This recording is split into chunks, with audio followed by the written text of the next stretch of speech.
آپ کے نزدیک جو یہ ایشو ابھی تک لٹکا ہوا ہے، آپ تو فوج میں بھی آپ جرنیل ریٹائر ہوئے، آپ نے ایز ملٹری سیکرٹری سرو بھی کیا ہوا ہے، سو آپ ان تمام چیزوں کو سمجھتے ہیں.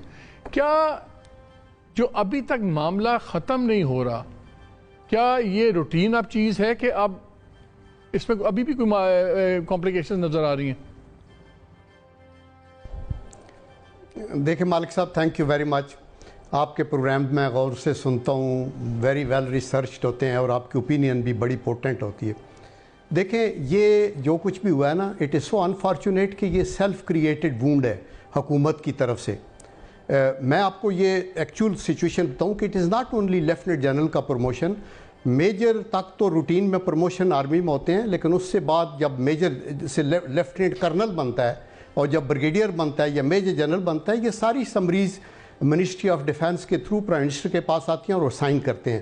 لیکن اس میں وہ ایک کاما بھی چینج اس لیے نہیں کرتے، آلدو کانسٹیٹیوشنل اور لیگل ان کی پار ہے، جب ان کے پاس آتا ہے تو وہ چینج بھی کر سکتے ہیں. لیکن ایک ان ریٹن کنونشن ہے، ایک انڈرسٹینڈنگ ہے to preserve this institution from politicisation, کہ جی ہم جو ریکمینڈ کریں گے اس کو پرائم منسٹر ہمیشہ انہوں نے کہا کہ ہم اس کو آنر کریں گے. اگر 3 کا پینل بھی آیا ہے نا، تو میں جب ایم ایس تھا تو میں دیکھتا تھا تو انڈیکیٹڈ ہوتا تھا جی وی ریکمینڈ نمبر 2 ان دی پینل، اور وہ نمبر 2 کو بنایا جاتا تھا بیکاز آرمی کے جو سروسز کے آفیسرز ہیں ان کے credentials, competence, suitability, depth of knowledge, ان کی جو یہ ساری چیزیں سروس ہیڈ کوارٹر کو زیادہ پتہ ہوتی ہیں اور وہ in the interest of the country بندے کو نامینیٹ کرتے ہیں. لیکن اس سے پہلے ایک وقت یہ آیا کہ ایک بندے کا نام آتا تھا اور وہ بتایا جاتا تھا، لیکن اس سے پہلے بات ہو جاتی تھی کہ یس ہم یہ کرنا چاہتے ہیں، اور پرائم منسٹر انویریبلی اس کو اوکے وہ کر دیتے تھے. تو ابھی اگر اچھا دوسرا میں نے کل بھی یہ کہا کہ ہمارا آرم فورسز کا انسٹیٹیوشن بڑا سیکرٹ انسٹیٹیوشن ہے، ہم کبھی بھی اس کو کسی کنٹروورسی میں نہیں ڈالنا چاہتے. پہلے چیف کی ایکسٹینشن کے مسئلے کو ہم باہر لے آئے، ابھی یہ مسئلہ آیا. نمبر 2 ہمیں یہ بھی احساس ہے کہ کانسٹیٹیوشنلی چیف پرائم منسٹر جو ہے وہ چیف ایگزیکٹو ہیں، وہاں جو بھی بیٹھا ہو ہمیں اس دفتر کے بھی احترام کا ہمیں خیال رکھنا ہے، بیکاز ملک کو چلانے کے لیے آپ کو وہ کرنا ہے. یہ مطلب ہے آئی ڈونٹ نو کہ مسٹرسٹ کہاں آیا. آرمی نے کوئی آپس میں آئی ایم شور کہ کوئی وربل اوکے لیا ہوگا، اس کے بعد یہ نکالا. ابھی میں سن رہا ہوں کہ جی 3 بندوں کے انٹرویو ہوں گے. مطلب یہ بھی مزہ کا خیز ہے کہ 3 لیفٹنٹ جنرل کے انٹرویو کر کے پرائم منسٹر کیسے ڈٹرمن کریں گے کہ انٹر سروسز انٹیلیجنس کے لیے جو کہ ایک اسٹریٹجک ڈائمنشن کی ایک بہت بڑی رسپانسبلٹی ہے، اس کے لیے کون سا بندہ زیادہ سوٹیبل ہوگا؟ کیا ادارہ بتائے گا اس کا پرٹیننٹ؟ جب آپ ملٹری سیکرٹری تھے اور اس زمانے کے اندر جو فوج کے امور ہوتے تھے، نواز شریف آپ کے پرائم منسٹر تھے، تو اس میں کیا پروٹوکول ہوتا تھا آپ لوگوں کا؟ دیکھیں میں جب ملٹری سیکرٹری تھا تو بے نظیر بھٹو صاحبہ تھی. ایکچولی میں ملٹری سیکرٹری آیا معین قریشی صاحب کے ساتھ انٹرم گورنمنٹ میں، تو 3 مہینے گزرے تو اس کے بعد یہ پرائم منسٹر بے نظیر بھٹو آ گئیں تو شی واز کائنڈ. انہوں نے میں تو اپنا میرا ویو تھا کہ یہاں بندہ زیادہ کنٹروورشل ہو جاتا ہے، one should do as soldiering, اور اللہ تعالیٰ ان کو بخشے.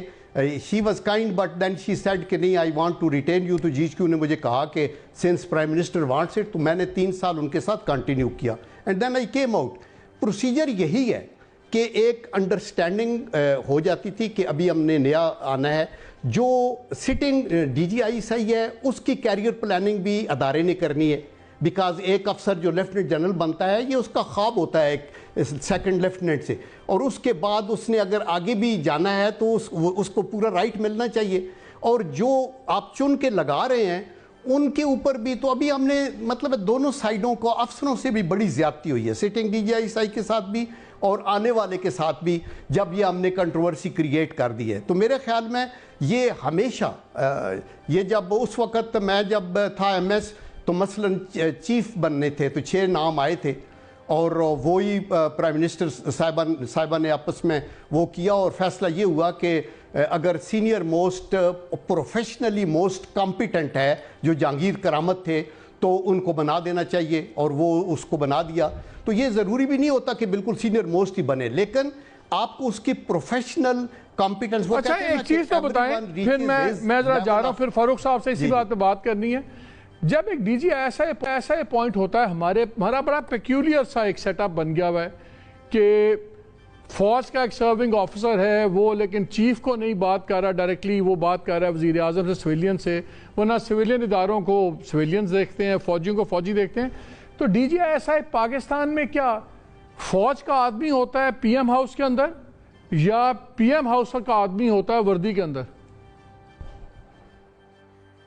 دیکھیں ڈی جی آئی ایس آئی کی رسپانسبلٹی ڈائریکٹلی تو آف کورس پرائم منسٹر کو ہوتی ہے، لیکن اس کا انٹریکشن ود 3 سروس چیفز جو ہے وہ بڑا انٹیمیٹ ہوتا ہے.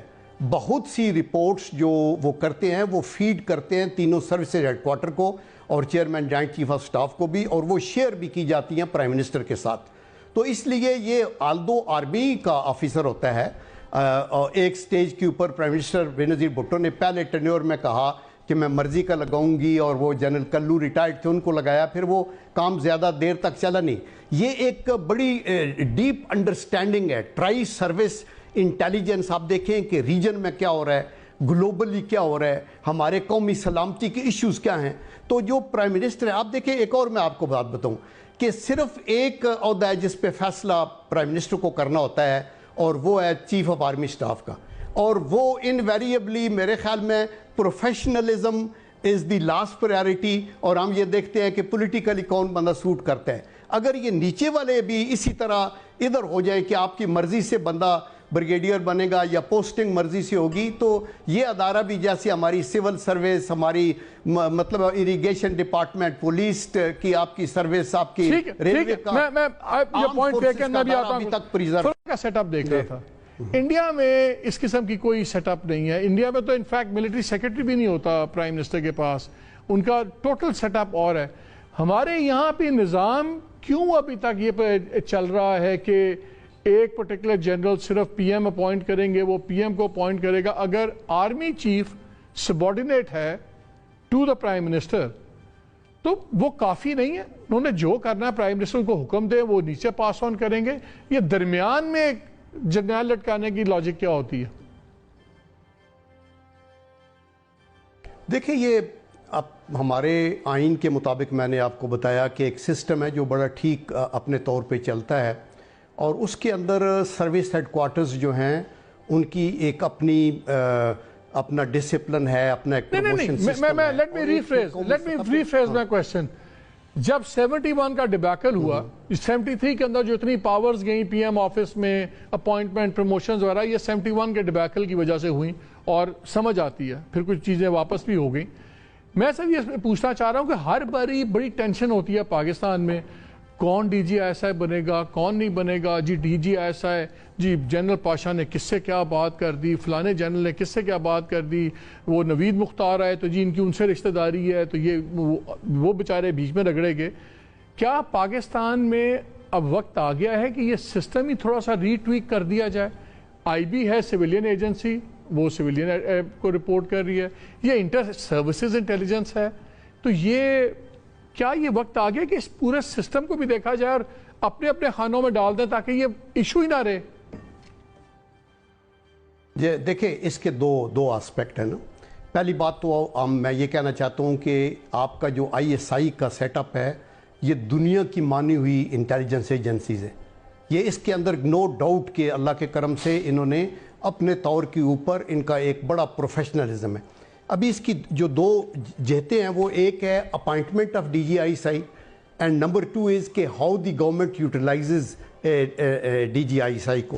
اپائنٹمنٹ کے اوپر کبھی کوئی شور نہیں ہوا. ماضی میں آپ نے کبھی نہیں سنا کہ کون، وہ جو ایک انڈرسٹینڈنگ ہوتی جاتی ہے اس کے مطابق ایک افسر آ جاتا ہے، سروس چیف آ کے سمجھا دیتے پرائم منسٹر کو کہ ان حالات میں، خطے کے حالات میں، بین الاقوامی حالات کے اندر، اور ہماری جو اور بہت سی چیزیں ہیں ان کو ڈیل کرنے کے لیے میں بیسٹ افسر ہمارے پاس یہ ہے. تو بے نظیر بھٹو صاحبہ کی باری کیوں فرق پڑا تھا؟ آپ تو تب وہاں تھے، تو بے نظیر بھٹو نے کیوں انسسٹ کیا تھا؟ دیکھیں بے نظیر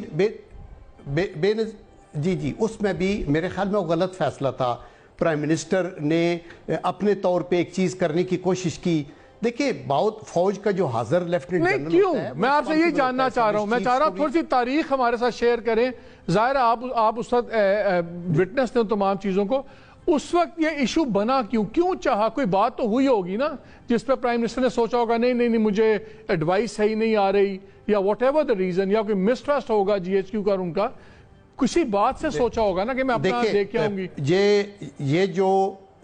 یہ جو جنرل کلو ریٹائرڈ تھے، اللہ انہیں بخشے، وہ فوت ہو گئے، وہ ہمارے فوج کے تو بڑے مانے ہوئے جنرل تھے، لیکن جب ایک بندہ ریٹائر، اور یہ پرائم منسٹر بینظیر بھٹو کے فرسٹ ٹینیور میں ہوا 80s میں اس وقت نہیں تھا، میں ان کے ساتھ سیکنڈ ٹینیور میں تھا، تو غالباً ان کو غلط کسی نے اسی طرح ایڈوائس کی ہوگی، جیسے ابھی پرائم منسٹر کے کانوں میں لوگ ڈال رہے ہیں کہ آپ بلائیں، آپ انٹرویو کریں، آپ کا یہ اتھارٹی ہے۔ یہ ایگو کا مسئلہ ہے ہی نہیں۔ اور دوسرا جو آپ بار بار کویشچن کر رہے ہیں نا کہ یہ 6 اکتوبر کے بعد اپوزیشن ایکٹیویٹ کیوں ہوگی، آنیسٹ ٹو گاڈ اس کا اس چیز سے تعلق کوئی نہیں ہے۔ یہ ہمارے لیے باعث شرمندگی ہے اور افسوس ہے کہ ہمارے آفیسرز جو ہیں اس طرح ان کو کنٹروورشل بنایا جاتا ہے یاداروں کو۔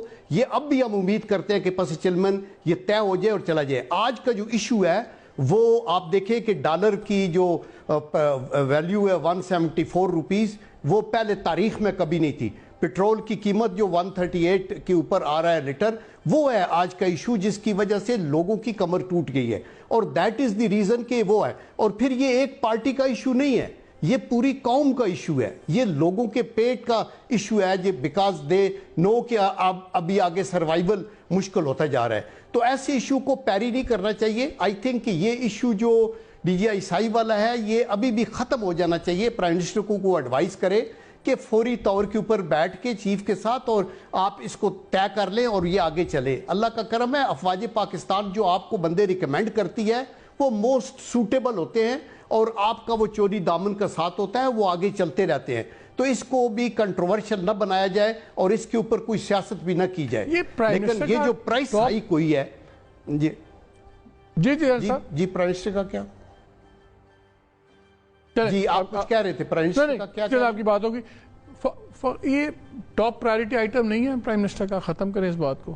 میں نے تو آپ کو پہلے کہا کہ پرائم منسٹر کی جو ہے وہ ملاقات بھی ہو چکی، اور یہ کسی بھی وقت جو ہے نوٹیفیکیشن جو ہے وہ جاری ہو سکتا ہے، کل پرسوں کچھ کسی بھی وقت ہو سکتا ہے، اس سے پہلے بھی ہو سکتا ہے۔ اور اس حوالے سے میں سمجھتا ہوں کہ اب کوئی ایسی بات ہے نہیں گئی کہ اس کو ہم اتنا پرلونگ کر کے میڈیا کے اوپر جو ہے وہ ڈسکس کریں۔ 7-8 اکتوبر سے یہی ہوتا ہے، جو بھی آپ کا وزیر آتا ہے وہ کہتا ہے بس کسی بھی وقت طے ہو گئی نا چیزیں۔ جب چیزیں طے ہو جائیں، کوئی ایسا معاملہ باقی رہ نہیں گیا، تو اس کا میرے خیال میں جو ڈیو پروسیس ہے۔ جنرل صاحب مجھے ایک کوئک جواب دیجیے گا، میں نے بریک لینی ہے۔ اگر وہی جنرل صاحب اپوائنٹ ہو جاتے ہیں جن کی پہلے اناؤنسمنٹ ہوئی تھی، یا اگر تو پھر لوگوں نے کہنا ہے کہ جی دیکھیں پرائم منسٹر نے اتنا لٹکایا کیوں، نیڈلیسلی ہوا۔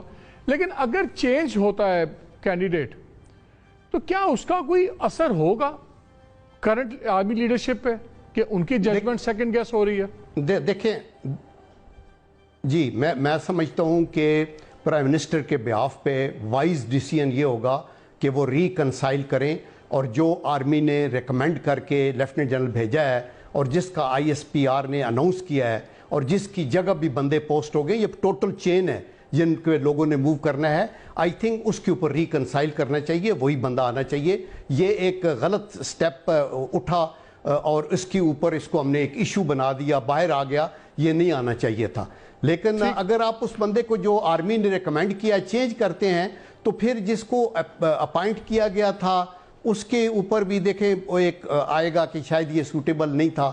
حالانکہ جو لیفٹیننٹ جنرل جس کی 38-40 سال سروس ہوگی، جس نے افواج پاکستان میں ISSB سے لے کے ابھی تک ٹائم گزارا اور اس کو سوٹیبل سمجھا گیا، پرائم منسٹر ایک انٹرویو میں بیٹھ کے بات کر کے کہتے ہیں نہیں یہ بندہ نہیں یہ بندہ، تو پرائم منسٹر کے پاس ہی is not equipped really to understand the intricacies, یہ جو ریجنل اور گلوبل پالیٹکس کی ہیں یا انٹر سروسز کی اسٹریٹجک انٹیلیجنس کے جو ایشوز ہیں، وہ اس کے لیے سوٹیبل بندہ ان کو دیا جائے گا۔ اینڈ آئی ایم شیور کہ اسی کے اوپر ریکنسائل کرنا چاہیے، that will be the best thing to do. ٹھیک، مجھے آپ بریک لینی، بریک کے بعد آگے میں نے آپ دونوں سے